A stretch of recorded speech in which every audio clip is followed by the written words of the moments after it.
तो hello guys once again एक बार फिर से मैं स्वागत करता हूं सभी लोगों का अपना यूके ट्रिपल एसएससी लेखा लिपिक असिस्टेंट अकाउंटेंट लेक्चर सीरीज में। और आज जो टॉपिक हम डिस्कस करेंगे अपना लेक्चर नंबर 21 में वो है हमारा फाइनेंशियल स्टेटमेंट। फाइनेंशियल स्टेटमेंट आज हम डिस्कस करेंगे कि फाइनेंशियल स्टेटमेंट क्या होती हैं, इसकी इंपॉर्टेंस क्या होती है, अलग अलग फॉर्मेट्स हम लोग देखेंगे, अलग अलग एडजस्टमेंट एंट्रीज में देखेंगे, बिल्कुल आपके सिलेबस के अकॉर्डिंग वो सारी चीज़ें देखेंगे जो कि आपके UK triple SSC exam point of view से बहुत ही इंपॉर्टेंट है। सबसे पहले बात कर लेते हैं कि हमारी फाइनेंशियल स्टेटमेंट कौन सी क्या होती हैं, उनका क्या मतलब होता है। तो उस सबसे पहले इसके बारे में हम बात कर लेते हैं मीनिंग ऑफ फाइनेंशियल स्टेटमेंट। देखिए, financial statement are different accounting statements or records maintained by the accountant to meet the diverse informational requirement of different users of the business। क्या है भाई फाइनेंशियल स्टेटमेंट? अलग अलग अकाउंटिंग स्टेटमेंट्स और ऐसे records जो कि एक अकाउंटेंट के द्वारा बनाए जाते हैं अलग अलग यूजर्स जो हमारे बिजनेस के होते हैं उनकी रिक्वायरमेंट्स को फुलफिल करने के लिए। भाई यूजर्स में हमारे, मैंने पहले भी बताया, हमारे इंटरनल यूजर भी होते हैं, हमारे एक्सटर्नल यूजर भी होते हैं। सबकी रिक्वायरमेंट्स अलग होती है। उनकी रिक्वायरमेंट्स को उनके हिसाब से डेटा प्रोवाइड कराना या फिर इंफॉर्मेशन प्रोवाइड कराना, यही मुख्य लक्ष्य होता है हमारी फाइनेंशियल स्टेटमेंट्स का। ठीक है ना? ऐसे स्टेटमेंट क्या है? फाइनेंशियल स्टेटमेंट मतलब हमारे फाइनेंशियल रिकॉर्ड्स की जानकारी हम किसको देते हैं? हमारी कंपनी के यूजर्स को देते हैं, अलग अलग यूजर्स को जो कि किसी भी कंपनी से हमारे जुड़े हुए होते हैं। अब उसके बाद इन्होंने बोला instead of generating particular information useful for specific users, the business prepares a set of financial statements which in general satisfy the following informational needs of the users। अब एक जनरल पर्टिकुलर इंफॉर्मेशन को क्या हमने एक format बना दिया जिसमें general particular information है जो कि कुछ ही स्पेसिफिक यूजर्स के लिए, सारे यूजर्स के लिए नहीं, कुछ यूजर्स के लिए हमने एक जनरल पर्टिकुलर इंफॉर्मेशन बना दी जो कि हमारे कुछ ही यूजर्स समझ सकते हैं, बाकी यूजर्स समझ नहीं सकते। तो बेसिकली हमारा काम फाइनेंशियल स्टेटमेंट में ये नहीं होता।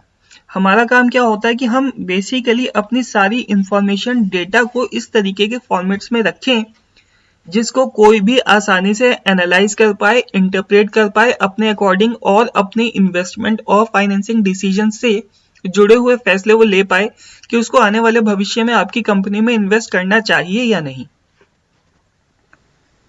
अब बात आती है हमारी objectives of preparing financial statements. सबसे पहले, to present a true and fair view of the financial performance of the business. किसी भी कंपनी के करेक्ट परफॉर्मेंस को दिखाना, करेक्ट फाइनेंशियल परफॉर्मेंस को दिखाना पहला लक्ष्य, पहला मुख्य उद्देश्य होता है किसी भी फाइनेंशियल स्टेटमेंट का।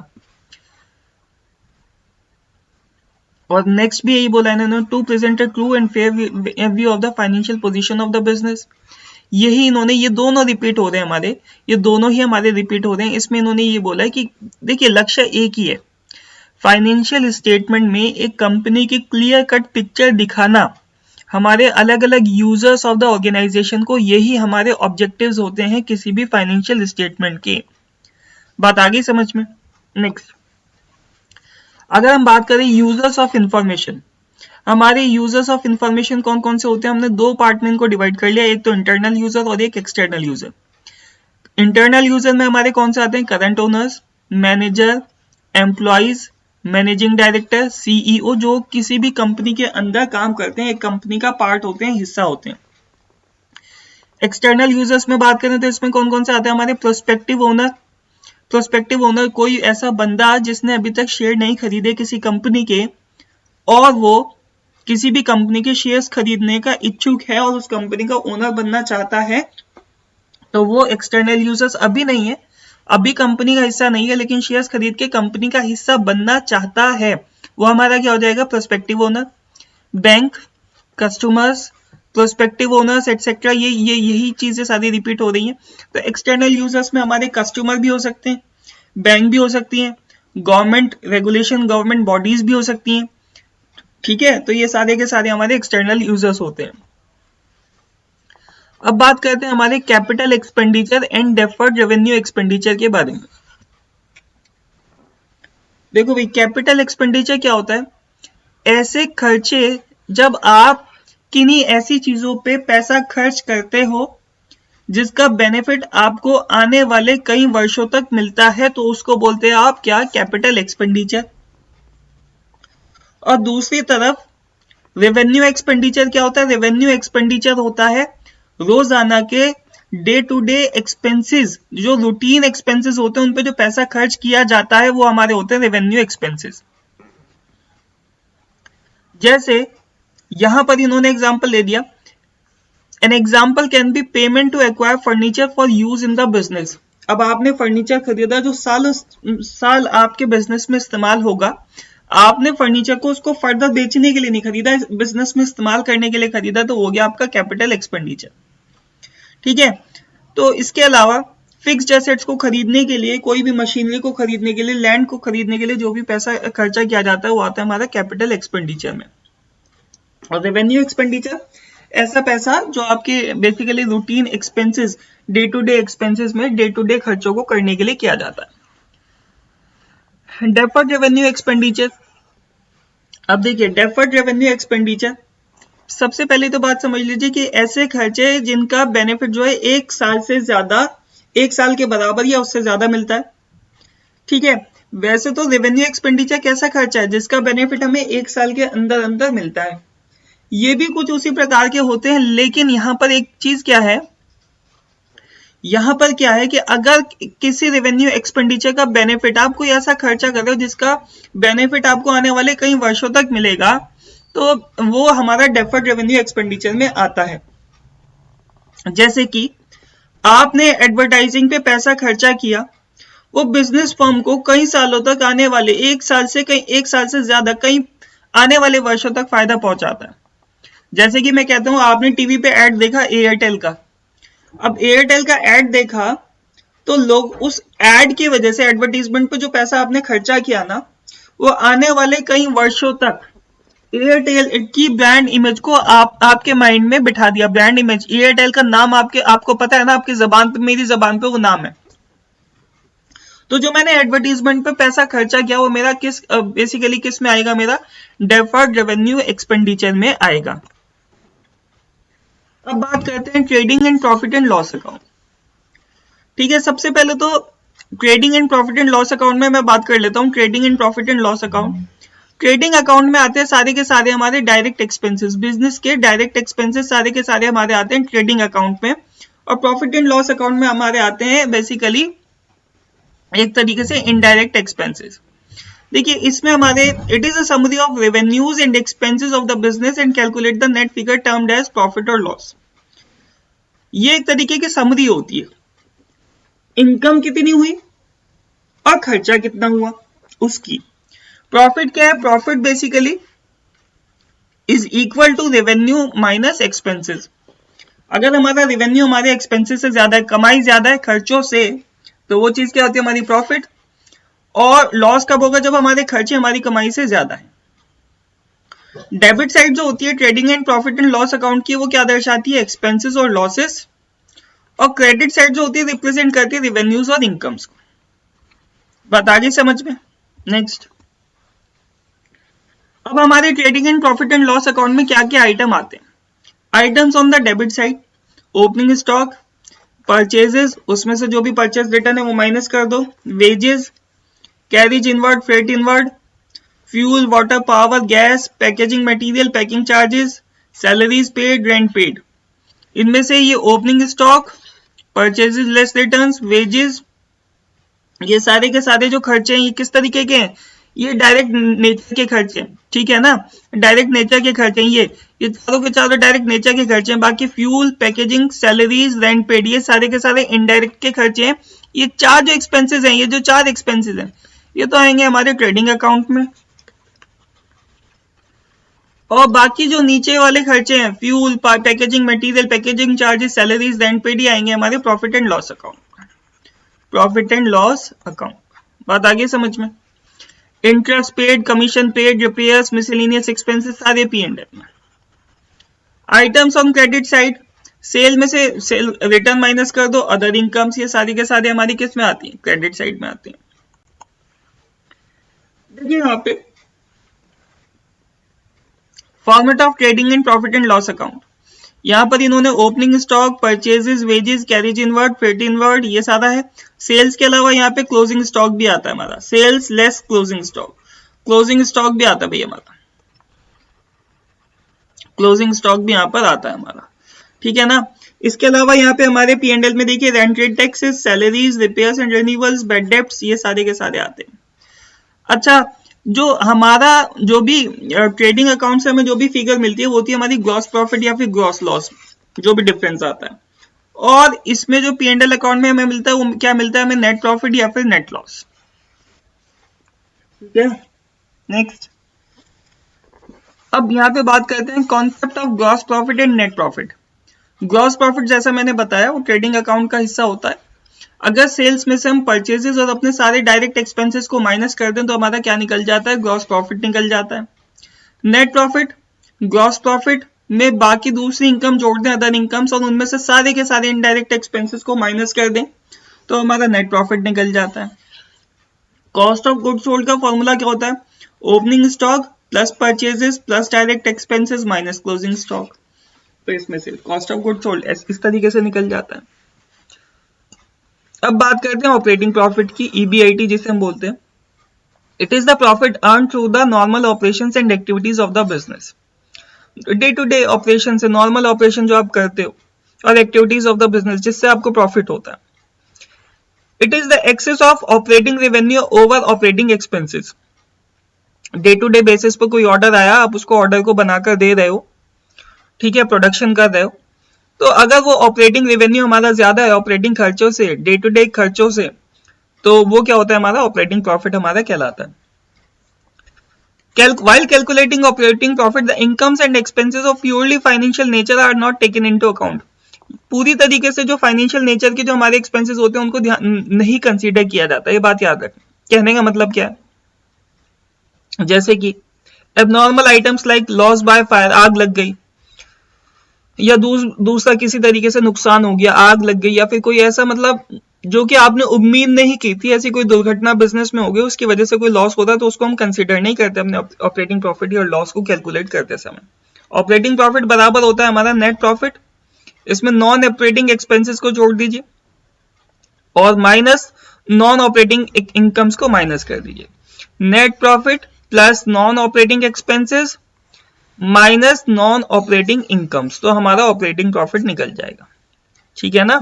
Next, balance sheet. Balance sheet क्या है, balance sheet is a statement, ऐसी स्टेटमेंट जो कि बनाई जाती है किसी भी कंपनी की फाइनेंशियल पोजीशन को दिखाने के लिए एक स्पेसिफिक डेट में। एसेट साइड क्या दिखाता है, डेबिट बैलेंसेस, लाइबिलिटीज क्या दिखाते हैं हमारे, क्रेडिट बैलेंसेस। ये हर साल के आखिर में बनाई जाती है ट्रेडिंग एंड P&L अकाउंट को बनाने के बाद, ठीक है। नेक्स्ट, अब बैलेंस शीट बनती कैसी है, all the accounts of assets and liabilities and capital R shown in the balance sheet. Accounts of capital and liabilities are shown on the left hand side known as liabilities। जो capital और liabilities है उसको हम अपना कौन सा side में दिखाते हैं, लेफ्ट हैंड साइड में। इसका कोई भी बैलेंस शीट का कोई भी एक स्पेसिफिक फॉर्मेट नहीं होता, प्रोप्राइटरी और पार्टनरशिप फर्म के लिए याद रखना, MCQ बन सकता है यहाँ से कि प्रोप्राइटरी और पार्टनरशिप फर्म के लिए कोई भी एक स्पेसिफिक फॉर्मेट नहीं होता। बैलेंस शीट का फॉर्मेट कुछ इस प्रकार होता है, यहाँ पे कैपिटल है, अगर प्रॉफिट होगा जो भी हमारा आएगा प्रॉफिट वो हम कहाँ दिखाएंगे, P&L अकाउंट से प्रॉफिट को ऐड कर देंगे, अगर लॉस होगा तो यहाँ पर हम कैपिटल में से लॉस को माइनस कर देंगे। Long term loan, short term loan, sundry creditor, BP, bank overdraft, ये आ गए हमारा लाइबिलिटीज में। असेट्स की बात करूं तो इसमें आता है हमारा furniture, cash, bank, goodwill, sundry debtors, land and building, closing stock, ये आता है। और भी बहुत सारे आइटम्स है जो कि हमारे आते हैं बैलेंस शीट में, एक बैलेंस शीट का एक स्पेसिफिक फॉर्मेट है हमारा यहाँ पर, ठीक है। Next, items in the balance sheet. अब बैलेंस शीट में कौन कौन से आइटम होते हैं, पहला करंट एसेट, दूसरा करंट लाइबिलिटीज, तीसरा fixed asset, intangible asset, investment, long term liabilities, capital, drawings, ये सारे के सारे हमारे बैलेंस शीट के आइटम होते हैं, और भी बहुत सारे आइटम होते हैं। Next, marshalling and grouping of assets and liability. देखिए ये को MCQ में पूछा जा चुका है पहले भी। Marshalling of assets and liability का मतलब क्या है? Arrangement of assets and liabilities in a particular order is known as marshalling. कभी कभी हमारे असेट्स और लाइबिलिटीज को जो है वो अरेंज किया जाता है, इस तरीके से अरेंज किया जाता है ऑर्डर में, या तो फिर लिक्विडिटी के बेसिस पे या फिर परमानेंसी के बेसिस पर। अब देखिए यहाँ पर in case of permanency, permanency का मतलब कि कौन सा असेट कितने वक्त तक किसी बिजनेस में रहता है। जो सबसे मोस्ट परमानेंट असेट है जैसे कि लैंड है, ज्यादातर बिजनेस में रहेगी, मशीनरी ज्यादातर बिजनेस में रहेगी, उसको आप टॉप प्रायोरिटी सबसे पहले लिखोगे असेट साइड में, फिर उसके बाद उससे कम मतलब बिजनेस में रहने वाले जितने भी हमारे असेट्स होंगे उनको रखोगे, ठीक है ना। Next, in case of liquidity ये ऑर्डर पलट जाता है। The assets account of the relatively permanent nature would continue in the business for a longer period of time, whereas the less permanent or more liquid account will change their forms in the near future and likely to become cash or cash equivalent. Liquidity के basis पर आप assets को सबसे पहले ऐसे assets को दिखाओगे, लिखोगे असेट साइड में बैलेंस शीट में, जिनको आप आसानी से बेसिकली लिक्विड फॉर्म में कन्वर्ट कर सको, ठीक है ना। Next, grouping of assets and liabilities. The items appearing in the balance sheet can also be properly grouped. The term grouping, grouping का मतलब क्या है? सारे के सारे putting together items of similar nature, एक जैसे नेचर के आइटम्स को एक ही जगह एक कॉमन हेडिंग के नीचे लिखना। जैसे करंट एसेट्स है, करंट एसेट्स में हमारे स्टॉक हो गया, बिल्स रिसीवेबल हो गया, डेटर्स हो गए, तो उनको करंट एसेट एक हेडिंग दो, उसके नीचे लिखो, तो ग्रुपिंग करना उसको बोलते हैं। अब बात आती है हमारी adjustment in preparation of financial statement. सबसे पहले बात कर लेते हैं क्लोजिंग स्टॉक। क्लोजिंग स्टॉक का मतलब क्या होता है? जो हमारी साल के अंत में जो गुड्स हमारी नहीं बिकती, तो जो स्टोर्स में पड़ी रह जाती है, उनको हम बोलते हैं क्लोजिंग स्टॉक। एडजस्टमेंट जो है क्लोजिंग स्टॉक के रिगार्डिंग वो इस तरीके से की जाती है, by crediting it to the trading and profit and loss account. Trading and profit and loss account में हम ट्रेडिंग अकाउंट के क्रेडिट साइड में इसको दिखाते हैं, और दूसरा तरीका क्या है? By showing it on the asset side of the balance sheet, और साथ साथ बैलेंस शीट में हम इसको असेट साइड में भी दिखाते हैं। देखिए, अब यहाँ पर अगर हम इसको ट्रेडिंग अकाउंट के क्रेडिट साइड में दिखाएंगे तो एंट्री क्या हो जाएगी? Closing stock account debit to trading account. कभी कभी ओपनिंग और क्लोजिंग स्टॉक को परचेजेस अकाउंट के जरिए भी एडजस्ट कर लिया जाता है, तो उसमें हमारा क्या होता है? क्लोजिंग एंट्री क्या हो जाती है हमारी? Closing stock account debit to purchases. अब क्योंकि क्लोजिंग स्टॉक पहले से पड़ा हुआ था, तो आपको कम खरीदना पड़ेगा, माल बाहर से कम खरीदना पड़ेगा, तो परचेजेस को कम करना पड़ेगा, तो एंट्री क्या हो जाएगी? Closing stock account debit to purchases. Next, opening stock के लिए एंट्री पलट जाएगी, purchases account debit to opening stock, वो ऐड हो जाएगा हमारी किसमें? परचेजेस में। अब बात करते हैं आउटस्टैंडिंग एक्सपेंसेस। आउटस्टैंडिंग एक्सपेंसेस हमारे ऐसे एक्सपेंसेस एक तरीके से जो आपको अभी पे करने हैं, तो हमारे वो कंसर्न एक्सपेंस अकाउंट में जुड़ जाते हैं, और इसके साथ साथ इसको हम लाइबिलिटी साइड में भी अपना शो करते हैं। इसकी एंट्री हमारी क्या हो जाती है? Concern expense account debit to outstanding expense account. Next, prepaid expenses. Prepaid expenses, आप पहले से कुछ महीनों का किराया आपने एक बेसिकली देना था आपको 1 महीने का, आपने 3 महीने का दे दिया, तो एक तरीके से आपके प्रीपेड एक्सपेंसेस है। तो प्रीपेड एक्सपेंसेस को आप क्या करते हो? माइनस कर देते हो कंसर्न एक्सपेंस अकाउंट में से, तो ठीक है ना, माइनस कर देते हो, और इसके साथ साथ इसको आप असेट साइड में भी दिखाते हो। Next, accrued income.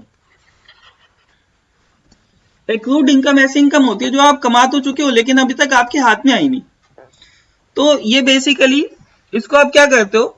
इसको आप कंसर्न इनकम अकाउंट से क्या करते हो? बेसिकली घटा देते हो, कंसर्न इनकम अकाउंट से घटा देते हो। अच्छा, इनकम अकाउंट है ना, कंसर्न इनकम अकाउंट में आप क्या करोगे? इसको ऐड कर दोगे। कंसर्न इनकम अकाउंट में आप क्या कर दोगे? इसको ऐड कर दोगे, और इसके साथ साथ क्योंकि अभी मिलना बाकी है, तो एक तरीके से हमारी कंपनी के लिए असेट भी हो जाएगा, तो ये असेट साइड में भी हमारे दिखाया जाएगा। Next, income received in advance. Income received in advance, अब ऐसी इनकम जो आपको एडवांस में मिल गई, मतलब हो सकता है पिछले साल आने वाले साल की इनकम जो है आपको एडवांस में मिल गई, तो एक तरीके से इसकी एंट्री क्या हो जाएगी हमारी? Income concern income account debit, क्योंकि हमारी अभी मैचिंग कॉन्सेप्ट क्या बोलता है? हमें केवल हम अकाउंट्स अपने अभी फिलहाल करंट ईयर के लिए बना रहे हैं, तो हमें कंसर्न इनकम अकाउंट में से इनकम रिसीव्ड इन एडवांस जो आपको मिली वो अगले साल की इनकम है, उसको माइनस करना पड़ेगा, और इसके साथ साथ आपको इसको दिखाना पड़ेगा हमारे असेट साइड में, ठीक है ना। Next depreciation. डेप्रिसिएशन तो आपको पता ही है, डेप्रिसिएशन कहाँ कटता है, कंसर्न्ड एसेट पे कटता है। कोई भी फिक्स्ड एसेट वगैरह आपने खरीदा तो उस पे कटेगा। नेक्स्ट बैड डेप्ट। बैड डेप्ट किस पे कटेगा, जिस डेटर ने पैसा आपका देने से मना कर दिया, जो दिवालिया हो गया, इंसॉल्वेंट हो गया। Next provision for bad and doubtful debts. Profit and loss account debit to provision for doubtful debts. सारे के सारे जितने भी हानि, नुकसान, लॉस, एक्सपेंसेस, खर्चे आपके होते हैं वो सारे के सारे प्रॉफिट एंड लॉस अकाउंट की डेबिट साइड में जाते हैं, तो इसको वहीं शो करेंगे। Next provision for discount on debtors. Discount दे रहे हो डेटर्स को, छूट दे रहे हो, तो भी एक तरीके का आपका एक्सपेंस है, खर्चा, ये भी कहाँ जाएगा, डेबिट साइड में जाएगा। तो profit and loss account debit to provision for discount on debtors account. Manager commission. Manager commission की बात करें तो profit and loss account debit to manager commission account. तो ये भी एक तरीके से आप खर्चा है, आप मैनेजर कमीशन, उसको मैनेजर को कमीशन दे दो तो खर्चा है, वो भी कहाँ जाएगा, प्रॉफिट एंड लॉस अकाउंट में। Interest on capital, capital account में हमारा ऐड हो जाएगा। तो बेसिकली ये हमारी थी कुछ हमारी एडजस्टमेंट। तो ये हमारी profit and loss, basically financial statement जो है पूरी तरीके से हमारा कंप्लीट हो गया। तो आई होप आपको समझ में आया होगा। अगर समझ में आया तो प्लीज लाइक, शेयर और सब्सक्राइब कर दीजिएगा। Thank you so much.